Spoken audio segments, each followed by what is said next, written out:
It is my great pleasure to introduce to you Milton Friedman. Thank you.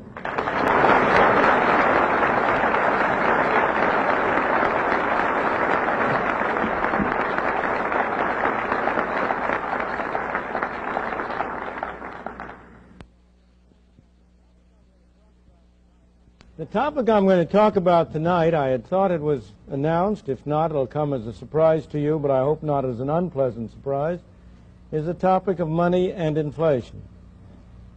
It's not a topic I think there's anybody in this room who is uninterested in, at least the inflation half of it. Most of you are also very interested in the money half, but from a different point of view. Whenever I talk about inflation, I am reminded of a wonderful story about the man who decided to take advantage of the growing science of cryogenics. That's the science of freezing people up so that they can be in deep freeze for a time and then restored to life. And he got himself put into the deep freeze for a 20-year period. And of course, before he went into the deep freeze, he left all his securities and his worldly belongings at his brokers with instructions to do the best he could for him. And 20 years later, after the deep freeze had worked, he was unthawed and came out of the deep freeze. And of course, the first thing he did was to run to the telephone to call his broker. And his broker said to him, "Well, you know, you're a millionaire many times over." "Oh, really?" said the man. "What happened to this stock?" And the broker said it went from here to here, multiplied 10 times, 20 times. "What happened to this stock?" He kept on going. But suddenly the telephone operator interrupted him. The man was just ecstatic. The telephone operator interrupted and said, "Sorry, your 3 minutes are up. That'll be $250,000 for the next 3 minutes, please."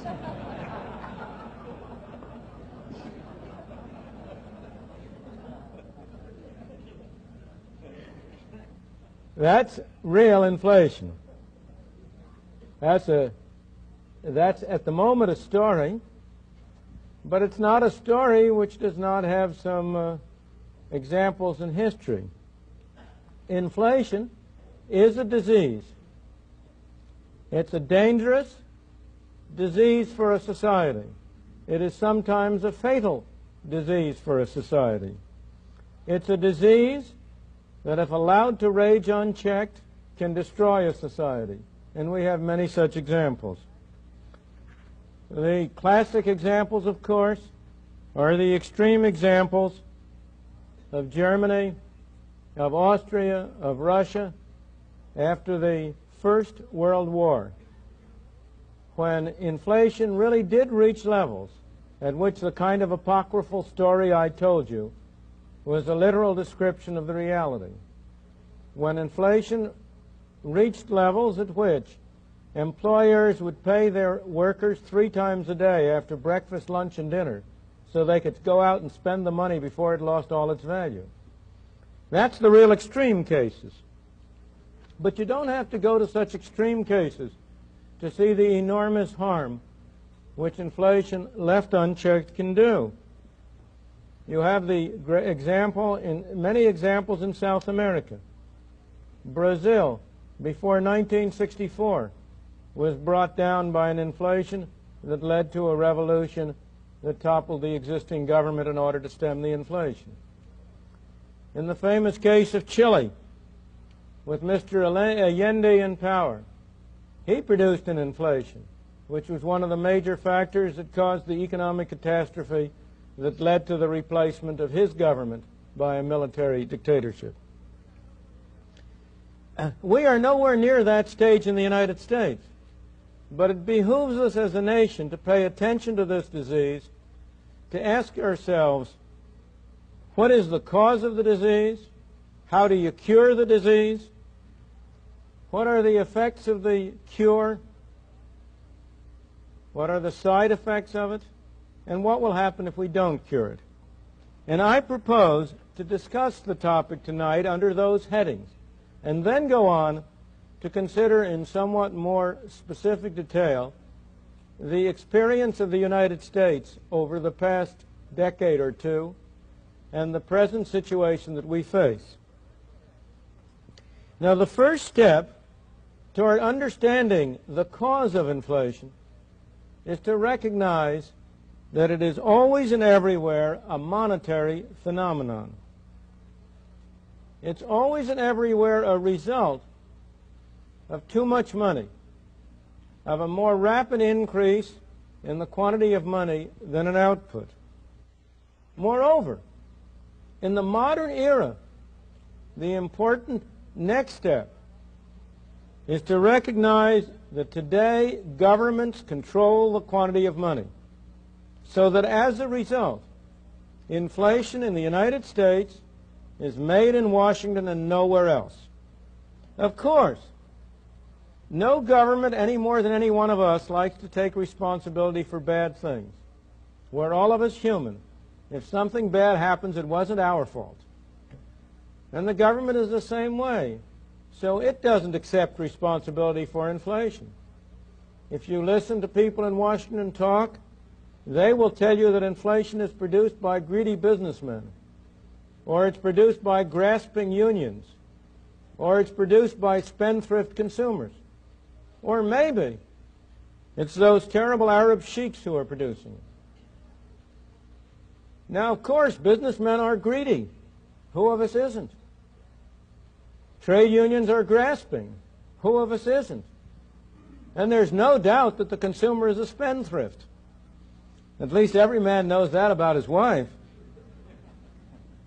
But none of them produce inflation, for the very simple reason that neither the businessman, nor the trade union, nor the housewife has a printing press in their basement on which they can turn out those green pieces of paper we call money.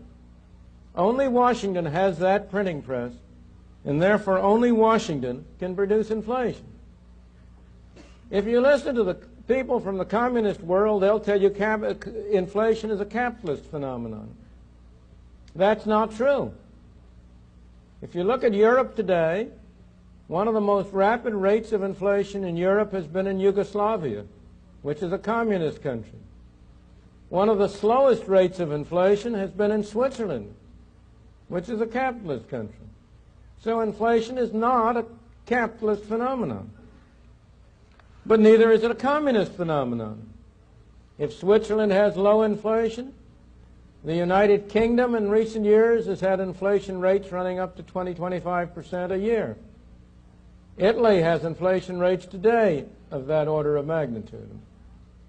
Inflation is not a capitalist phenomenon, it's not a communist phenomenon, it's a printing press phenomenon.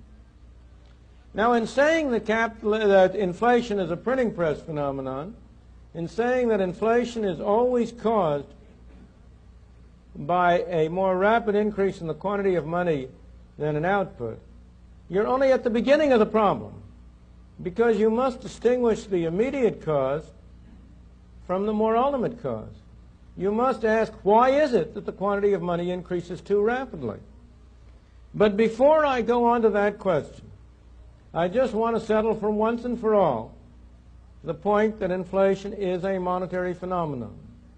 That proposition has been documented over and over again. We have evidence for the United States for over 100 years, for Great Britain for 200 years, for Sweden for 200 years. There has never in history been an inflation that was not accompanied by an extremely rapid increase in the quantity of money. There has never in history been an extremely rapid increase in the quantity of money without an inflation. But in order to persuade you of this quickly and with a minimum waste of time, I have brought a few pictures along to show you that will graphically illustrate the proposition about the relation between money and inflation. And I'd like to, if we can start with the first of those slides now. Maybe you can make out that there are two lines on that chart. That chart is for the United States, and it covers the 13 years from 1964 through 1976. And one of those charts, the solid line, is the quantity of money per unit of output. And the other line, which is a dashed line, is the consumer price index. Those two lines cross at 1970 because that's the way they're constructed. Both of those series were expressed on 1970 as a base of 100. in order to try to get the two series in the same scale. But there is nothing whatsoever in the arithmetic of it to make those two curves the same elsewhere. And I may say that the quantity of money that's plotted there is a quantity of money for a year ending 6 months before the price index. So that you are not, there's nothing funny about that. And you can see that the two lines are almost indistinguishable. Now, I've got a segment of 13 years up there, but if I had a segment of 100 years, the relationship would be the same way throughout the whole of that period. But you may say that's only for the United States. But what about other countries? And so let's have the next slide. The next slide is for Germany for the same period. And again, you will see the same story. Now, the interesting thing here is that you can see that the quantity of money for a while in the later in the 70s was running ahead of the price index, but now they're coming back together again. And that's a behavior you very often observe. The quantity of money per unit of output is the major factor that from the immediate sense determines the price index, but it doesn't operate instantaneously. Sometimes there are delays of a year or two, but sooner or later they all come back together. Well, the United States and Germany are very similar countries. What about another country? Let's have the third chart. And the third chart there is supposed to be for Japan. I can't read it. Is that what it says up there? That's for Japan. And you will notice that the Japan experienced a much greater price rise than either the United States or Germany did. But Japan has now been coming back. It's done a remarkable job of controlling the quantity of money. And as a result, the rate of price inflation in Japan has come down from close to 30% a year to where today, in the period after this chart, it's back down to about 7%. But again, you have the same synchronism between the two charts. Now, the next chart, let's have the next chart, which is for Great Britain. You can see each one of these has a little bit more inflation than the preceding one, but each one of them, you again have the same relationship in every case between the quantity of money and prices. Now, one of the interesting things about that comparison between Japan and the United Kingdom is you will hear many people telling you that the real reason you have inflation is because of trade unions. If you listen to anybody telling you about Great Britain's plight, they will tell you that the real problem in Great Britain is that you have such strong trade unions that they push up wages and that causes inflation. Well, if that explains this relationship for Britain, what explains the previous chart for Japan, where trade unions are not very important or much weaker than they are in Great Britain? Or what explains the next chart, which is a honey, for Brazil? Can we have the last chart? Now that's an inflation that's really an inflation. That's none of these baby inflations we've been playing with. Of course, there are still better ones in Argentina and Chile, but we don't have a big enough room. Now here again, if trade unions cause inflation, as you know, Brazil has a military government, and trade unions have absolutely nothing to say about anything except as they are branches of the government apparatus. So that it's clear you cannot explain, in the case of Brazil, the inflation by trade unions, but you can see very clearly that you can explain it by changes in the quantity of money. Thank you. We can have the lights back on now. As I say, that's a very small sample of the evidence that is available on the linkage between the quantity of money on the one hand and prices on the other. That evidence is available for hundreds of years in many countries, and there are no exceptions. But that only gets you to first base.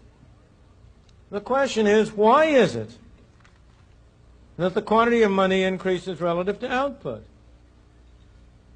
If you go back 100 years ago, And here in California, this is very appropriate to go back a little more than 100 years ago.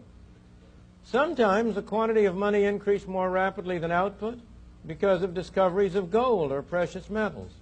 As you know, you had the gold rush in California in late 1840s, early 1850s.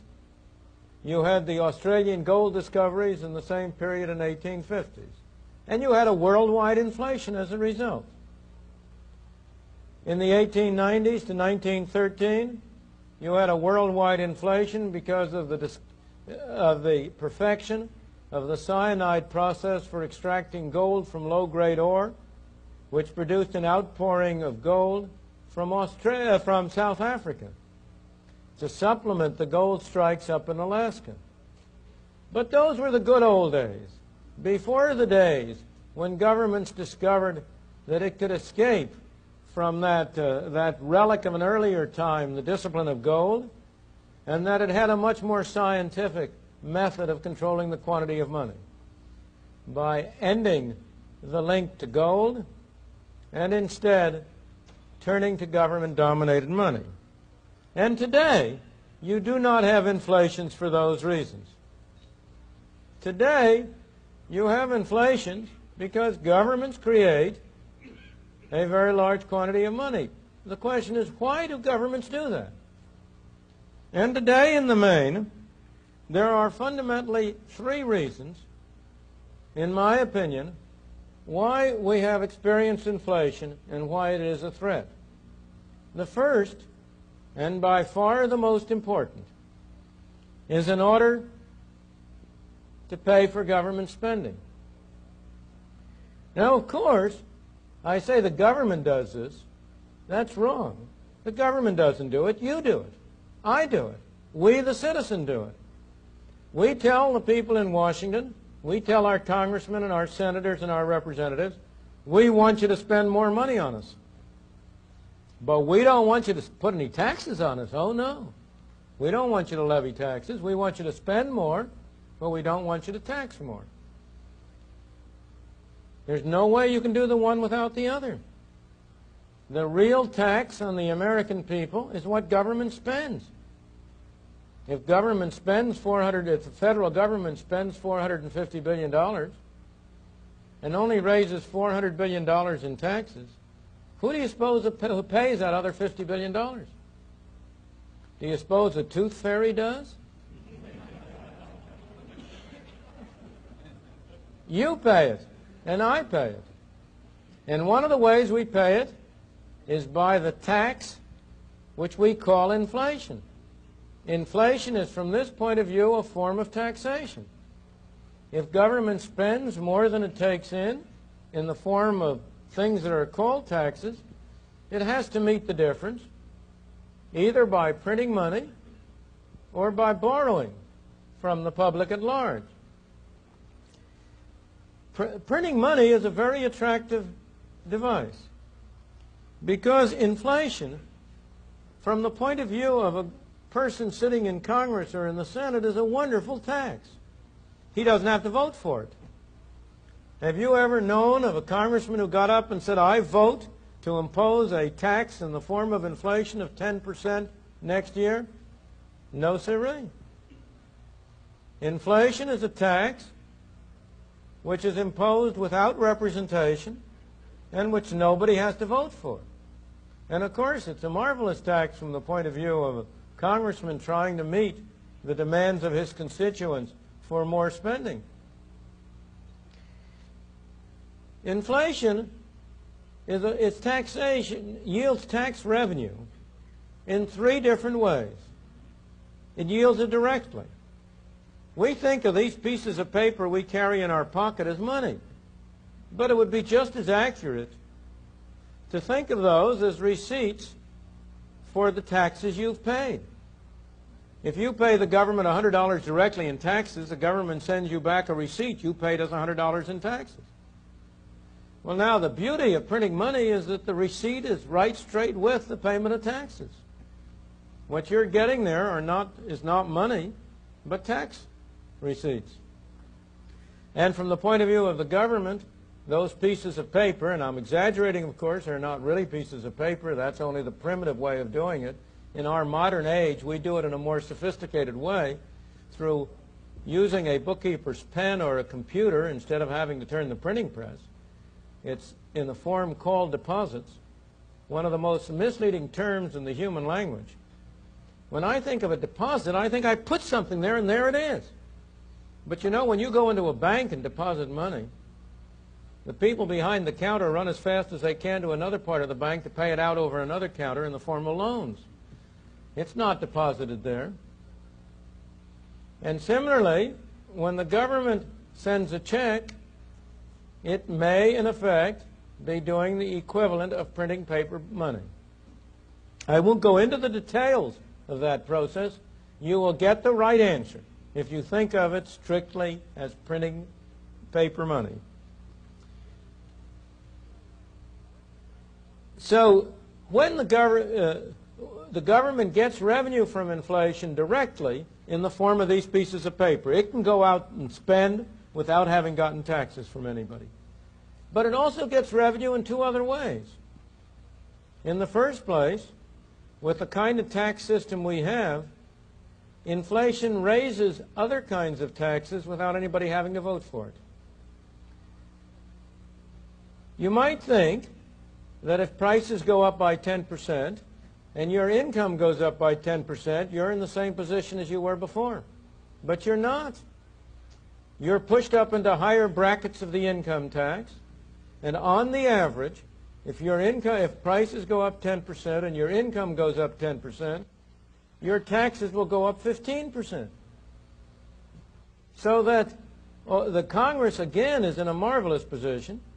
It can vote to lower tax rates when, in fact, taxes are going up. There's a lot of talk in the papers these days and the news these days about the president proposing a tax cut next year. That's pure fiction. Nobody is proposing a tax cut. These much publicized tax cuts of the past few years have not been tax cuts at all. Inflation has raised taxes, and the so-called tax cuts has given back a small part of that to the taxpayer. But the actual taxes the taxpayers have paid have gone up as a result of the automatic effects of inflation. In the third place, the government gets revenue from inflation by repudiating its debt. Many people keep worrying about the government debt.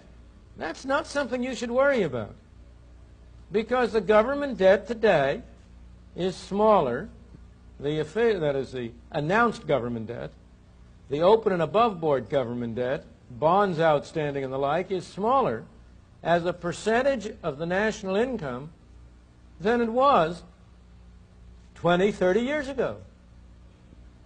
How can that happen? Every year we have deficits. How can the debt be going down? Because those are not real deficits. They are deficits that have been financed by inflation. Anybody who has bought government securities in the past 10 years has paid the government for the privilege of lending to it.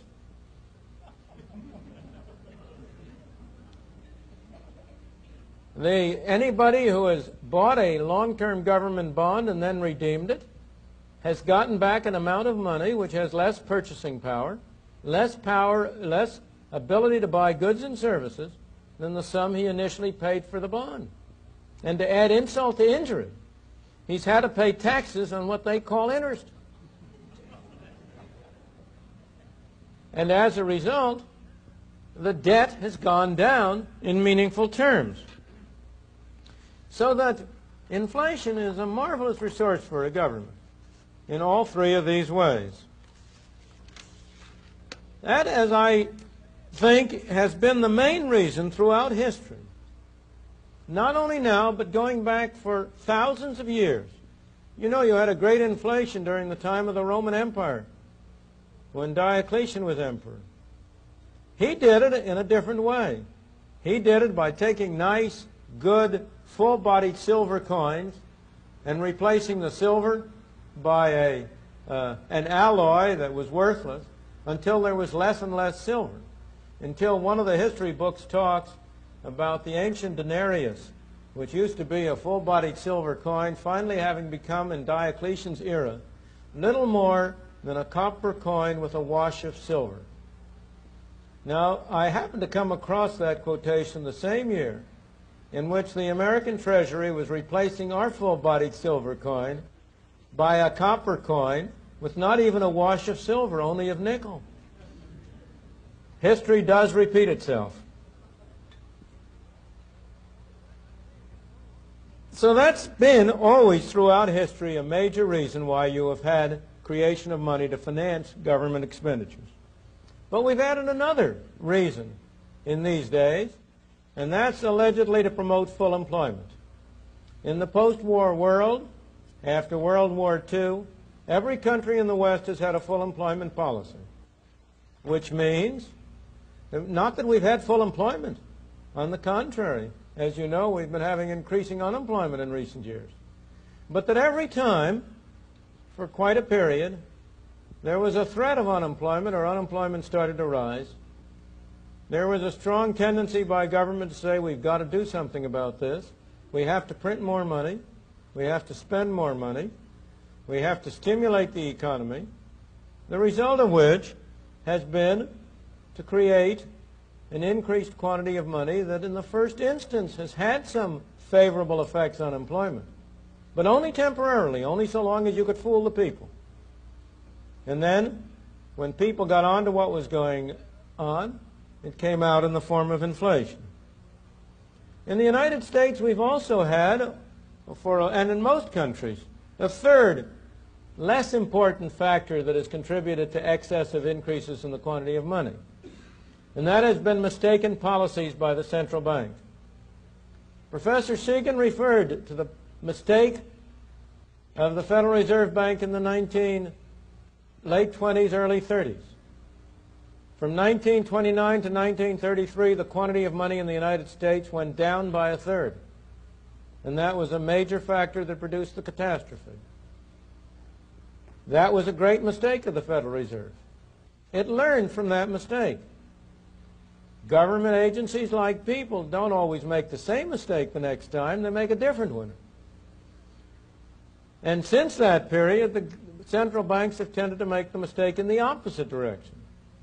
Their mistake has almost always been caused by confusing their function, by thinking that they had something to do with interest rates, instead of recognizing that their real function was to control the quantity of money. Now, most of you will be inclined to say, well, that's all very well, but aren't there some important things you've left out? Of course, the most obvious thing you would have told me I left out was trade union behavior. But I hope I've already persuaded you that that's not a fundamental source of inflation. Trade unions may do a great deal of harm in a great many ways. Trade unions have done Britain enormous harm, but they are not responsible for Britain's inflation. Higher wages are in the main a consequence of inflation and not a cause of it. And as I say, the examples of these charts I gave you before, I hope, will show that anybody who thinks that's a fundamental cause of inflation had better pause for a bit. But there are two other factors that people are inclined to cite. One is to say, what about international influences? The government is particularly fond of citing this, to say, oh, well, you mustn't blame us for inflation. We've imported it from abroad. There's a worldwide inflation, and how can you expect the United States to stay clear of inflation if all the rest of the countries of the world are inflating? Now, that was a valid explanation before 1971, when we had a worldwide system of fixed exchange rates.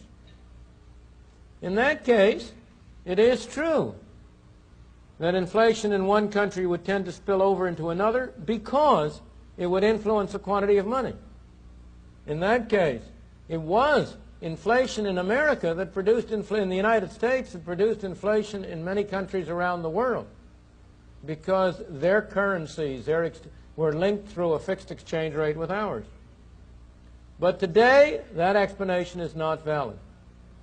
as long as countries have variable, floating, flexible exchange rates between their currencies. Inflation is a national phenomenon and not an international phenomenon. And the proof of that is very simple. If inflation is a worldwide phenomenon, inflation is a worldwide phenomenon, but it's not an international phenomenon. You know, in every country of the world you have too high taxes. But high taxation is not an international phenomenon. It's just that all the nations of the world do it at the same time. In the same way, you have inflation in many countries. But if it were an international phenomenon, how come it's roughly 0 to 1% in Switzerland, 4 to 5 or 6% in Germany, 10% in France, 18% in Great Britain, maybe higher than that in Italy, and so on down the line? No, inflation is a national phenomenon produced by monetary policy and other policies within the countries.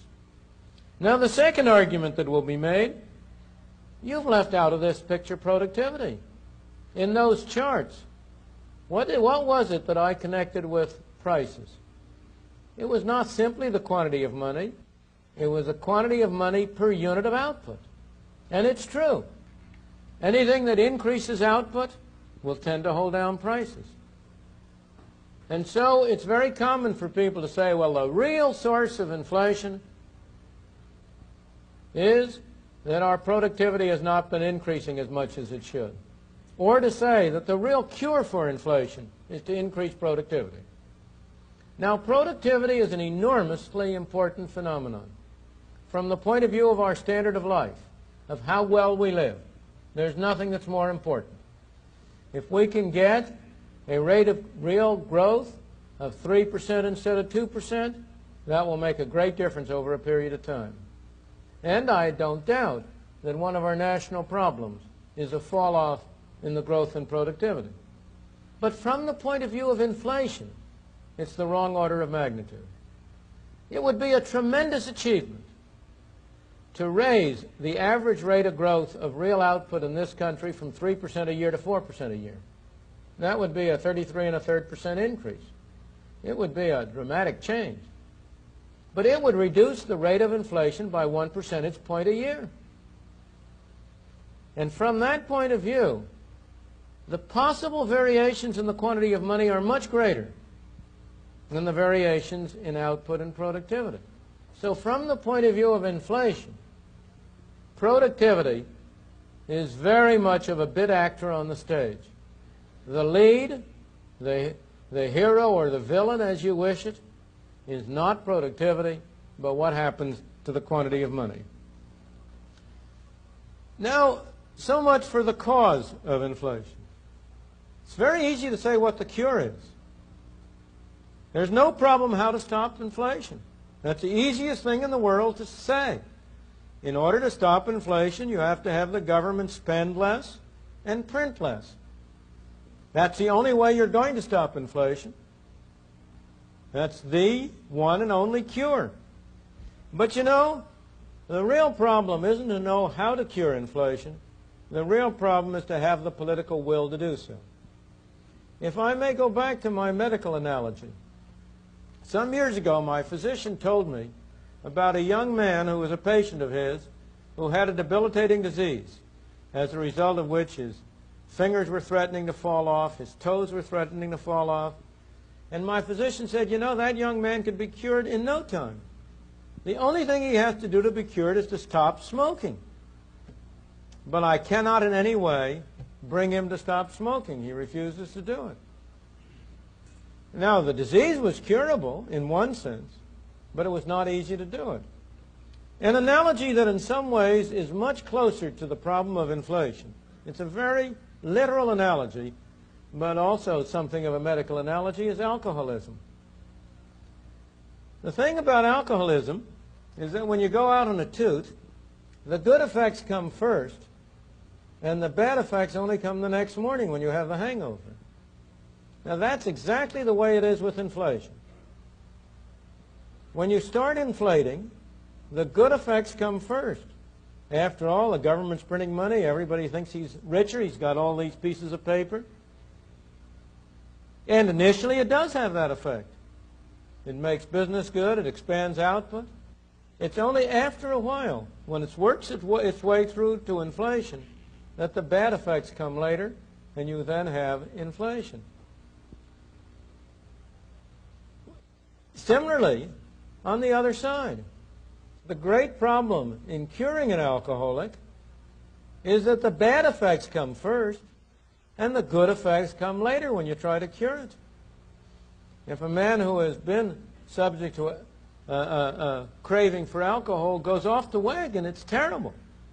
He's got a terrible time getting rid of his craving. But if he once can succeed in doing so, everything will be fine. It's exactly the same thing with inflation. If you succeed in slowing down inflation, you will initially have some very difficult times.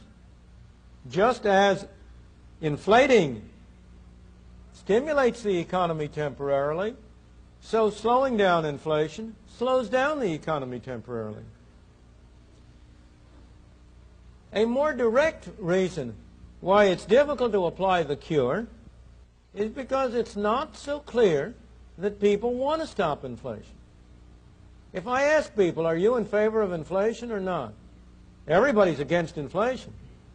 But when I explore a little bit further, if I say to people, tell me, have you gained from inflation? Oh, no, you say. I haven't gained. And yet the fact is that a great many people have gained from inflation. There are many, many people who have benefited. Of course, the major gainer from inflation is the Federal Treasury, as I've already said. But almost everybody who has bought a home in the past 30 years has gained from inflation. He was able to borrow on a mortgage, which inflation has paid off along with paying off the government debt. So that almost all homeowners in this country are beneficiaries from inflation.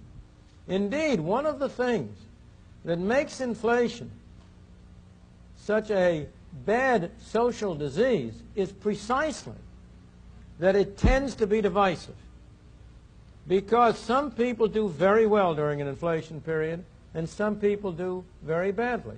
And as a result, the population gets split into people who are seeming in great prosperity and people who are in great distress. When most people say they want to stop inflation, what they mean is that they want the prices of the things they buy to go down and the prices of the things they sell to go up. But since what one man sells is what another man buys, that's a neat trick if you can do it. And as a result, people aren't really serious when they say they want to stop inflation. Certainly not in the early stages, not before they fully understand, not before it's gotten to the point where it is really creating serious social problems. Everybody wants to stop inflation at somebody else's expense. Now, I've already said that if you start to cure inflation, you will get some bad effects first. Let me emphasize that those bad effects are not themselves a cure. They are side effects of a cure. If you have your appendix out, if you go to a doctor and say, and he says, you have appendicitis, you've got to take your appendix out. But after your appendix is out, you'll have to stay in bed. It used to be 2 weeks, now it's 10 minutes. But you'll have to stay in bed for a little bit. And you say to him, well, you know, I think I'll just stay in bed and not have the operation. That isn't going to cure you. And in the same way, unemployment is not a cure for inflation. I can tell you 100 ways to create unemployment that will produce more inflation, not less. I may say that used to be a proposition that people found it difficult to understand. But the experience of the past 10 years or so has done a great deal to make people understand that it's perfectly possible to have unemployment and inflation go along simultaneously. In fact, we've coined some ugly new words like stagflation and slumpflation to try to explain this phenomenon. Or I shouldn't say to explain it, to name it. So unemployment is not a cure for inflation, but it is an almost inevitable side effect of an effective cure. Now, why should that be? Why is it that there seems to be no way to cure inflation without going through at least a temporary period of relatively slow growth and relatively high unemployment? The answer is fundamentally because of the time delays between the turning of the printing press and the ultimate effects on output and on prices. Both ways you produce the same result. Look on the upgrade. Suppose the government first prints money and spends it to pay for its expenses. To begin with, the people who find themselves doing better business don't know what the explanation is. Government is paying more money. Its employees have better salaries. They're coming to the store and buying more goods. The storekeeper is delighted to sell them at the same prices as before. Each man thinks this is something special happening to him. The shoe manufacturer says, look, I can sell more shoes. The demand for shoes is going up. He doesn't recognize that what's really happening is the demand is going up everywhere. And then not only is the demand for shoes going up, but he's going to have to pay more to get labor. He's going to have to pay more to get leather. He's going to have to pay more to produce his product. But when that shows up, when after a while he finds out that his costs are up, then he suddenly discovers that he has to raise his prices to make both ends meet. And that's why, on the average in the United States over the past 100 years, an increase in the quantity of money has taken about 5 or 6 months to affect people's spending. The first thing that happens is people just have bigger bank accounts. Then it takes them a little while to realize that, and they start spending it. And then it's another 12 to 18 months before that works through into prices. So on the average, over the past 100 years, and in Britain it's been for 200 years. I say 100 years because that's as far back as our data go in the United States. There's been about a 2-year interval between a more rapid increase in the quantity of money on the one hand and the inflationary effects of it on the other. But the same thing happens the other way. If the government slows down its spending, in the first instance, people simply experience that as slower demand for their products, and they tend to retrench. They tend to say, well, my inventories are going up, I better cut back production. It's only after a considerable interval that that's reflected in lower prices or in a slower rate of increase in prices and works its way through. So there is no way that I know to avoid the interim effect of slowing down inflation. In the long run, there is no relation between inflation and unemployment, on the average. Suppose a country gets accustomed to 10% inflation. That's perfectly livable. That's something people can get along with. What will happen? Everybody will know that it's going on. All wages will automatically tend to go up by 10% more a year than they otherwise would. All prices will tend to go up by 10% more. Instead of interest rates being 5%, they will be 15%. Everything will get adjusted to it. And we have a great deal of evidence that the average rate of inflation over a period of time has no relationship at all with the average rate of growth or the average level of unemployment. The thing is that only surprises matter. It isn't inflation that produces a stimulus. It's only higher inflation than you expected. It's only the surprise. If you get adjusted to it, it doesn't do any good. It's just like, again, alcoholism and drug addiction. When a fellow first gets started on drinking, all it takes is one drink to make him happy. But after his body gets adjusted to that, it takes a little more, and pretty soon he's taking a half a bottle. Similarly, with drugs, it takes bigger and bigger doses to have the same effect. And similarly with inflation. As the country gets accustomed to higher and higher rates of inflation, it needs a bigger dose to have any stimulating effect. So in the long run, there is no relation, but in the short run, there certainly is. There's no way to avoid these side effects, but those side effects can be minimized by trying to take the cure gradually instead of overnight. Here we are in this nation with a base rate of inflation at the moment somewhere around 7%. It would be a mistake to try to bring that down to 0 next year.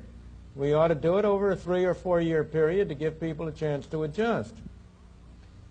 We can also minimize the side effects of inflation, in my opinion, by adopting a widespread program of escalator clauses, particularly with respect to government obligations, particularly with respect to taxes. I think it is a disgrace and a scandal that we have not had a legislation which has adjusted the income tax system so that inflation does not automatically raise rates. Congress has been very quick to index its own salaries. Congress has been very quick to index the salaries of government employees. But it has been very reluctant to apply the same principle to the taxes that it imposes on the citizen. I must say myself, I would go the other way. I would like to see the taxes indexed, and with respect to the salaries of Congress and of government officials, I would index them perversely. Every 5% inflation is a 5% reduction in their salary. And I assure you, if you did that, you'd cure inflation real fast. One more general point. What if we don't cure inflation? We have no good choices. If we don't cure inflation, if we continue at high rates of inflation, we'll also have high unemployment. And one of the main reasons is because of the false cures that will be attempted. In every country that has had great inflation, the governments have resorted sooner or later to wage and price controls, supposedly as an attempt to cure inflation. We did that in this country in 1971 with disastrous results. Wage and price controls are not a cure for inflation. In fact, wage and price controls, you will find, are imposed by governments that want to inflate but want to conceal it from the populace. Governments want to get a short-term benefit by pumping up the economy, but they want the populace to think they're doing something about inflation. So they announce with great fanfare that they're fixing prices and wages. But the result is only to hold down, to conceal the inflation for a year or two and then have it blow up, which is, of course, exactly what happened after 1971. In light of this background, I come to the final point I want to make. I think it's very instructive to look at recent U.S. history. Our inflation really started in the post-war period in the 1950s. In the 1950s, we first had a very substantial inflation during the Korean War, and then after that was over, we had a creeping inflation. It was an accident that 1950s inflation didn't continue and grow from that point on. But we had a political accident. We had a non-political president who was willing to risk the election of his vice president in order to stop the inflation. Mr. Eisenhower was willing to take the unpopular measures that stopped inflation, that put us back on a non-inflationary source, by approving measures that led to a series of recessions in 1958 and then in 1960, by holding down government spending, holding down government money creation, so that from an inflation rate, which at that time was regarded as terrible, of 3.5%, it was brought back to essentially zero. Our real inflation started in the early 1960s, when John F. Kennedy inherited this windfall of a non-inflationary environment as a result of President Eisenhower's policies. And from 1960 on, we have been on a roller coaster. We have been going up in inflation, we have been coming down. We've been going up, and we've been coming down. Every time we go up, there's a great outcry, we have to do something about stopping inflation. And so we tend to step on the brakes. That tends to produce a downturn. But the moment unemployment starts going up, there's an even bigger outcry. We have to do something about the unemployment. So we reverse and step on the accelerator instead of the brake, and we're off again. But this roller coaster is around an upward level. It's not been on the level. Each peak has been higher than the preceding peak. Each trough has been higher than the preceding trough. In 1961, the lowest rate of inflation at that time was 1%. In 1967, the next trough, the lowest rate of inflation was 2.5%. In 1971, before Mr. Nixon introduced price controls, in order to control what was then supposed to be the horrendous rate of inflation of 4.5%, in that period, the lowest rate was about 4%. In 1976, last year, when again we went through a recession to stop the inflation, the lowest rate was 6%. It was 5%, I'm sorry. So each bottom rate has been higher than the preceding one. Similarly, each top rate has been higher than the preceding. In 1966, we reached 4%. In 1969, we reached 6%. In 1974, we reached 12%. In 1979, we will reach, you fill in the numbers. It's not a pleasant prospect. So we've been on a roller coaster, going up and up and up. And we've been on that roller coaster because of the problem that I've mentioned, that we get accustomed to our addiction, and we need bigger doses to get another high. If we look at the most recent period, we've had the same situation again. From January 1974 to January 1975, the quantity of money defined to include the currency in your pockets and all deposits at commercial bank, demand and time, what has come in the jargon of the literature to be known as M2. I apologize for having given it that unlovely name. But M2 has been grew in that year at 6.8% a year. That was a relatively low rate. And it was that was responsible for the tapering off of inflation, so that by the end of 76, it was down to about a 5% on a year-to-year basis. But in the period from January 75 to now, the money supply has been running at the annual rate of 10% a year. M2, this quantity of money. And that portends an increase in the inflation rate. We've hit the bottom, and we're now on the way up. We had a temporary bulge in January, February as a result of the very hard winter. But the more fundamental phenomenon is that we're now on an upgrade. We'll probably hit 7 to 9% next year, something like that. And the base rate of inflation today is somewhere in that level.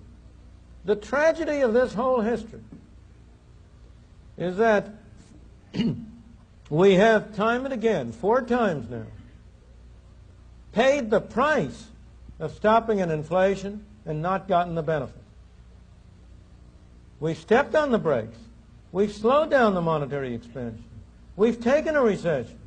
We've had unemployment. And then just as inflation is starting to taper off, we throw the whole ball game away by going to the races again with the printing press.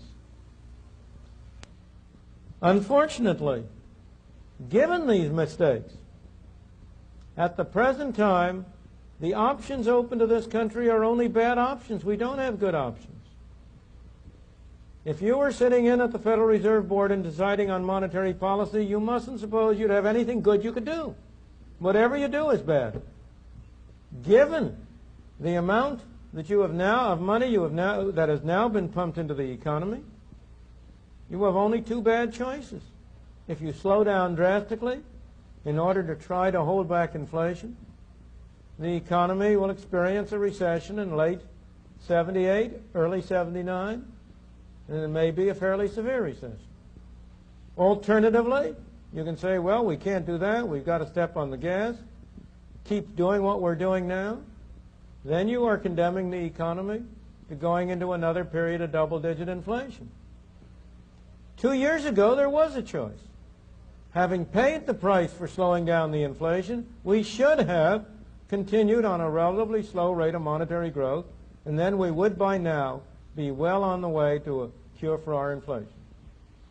But we have not done so. And as I say, I don't really blame the people who are doing it.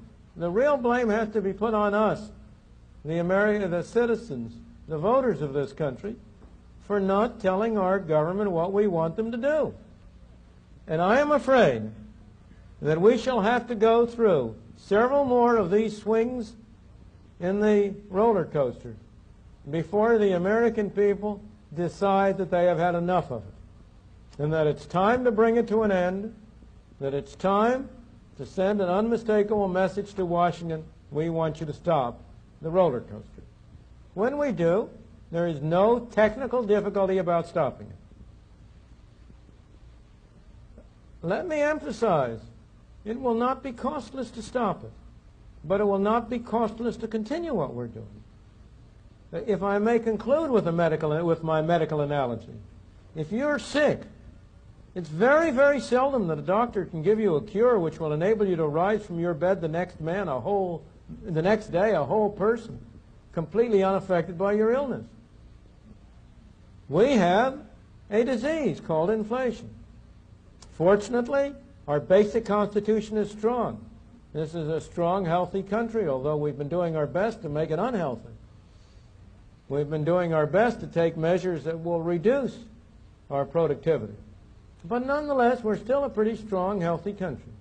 There's nothing basically wrong with us. But we have been suffering from a self-imposed disease of inflation. Sooner or later, I am sure we will get up the will to cure it. But we shall not cure it or continue it without paying a price either way. Thank you.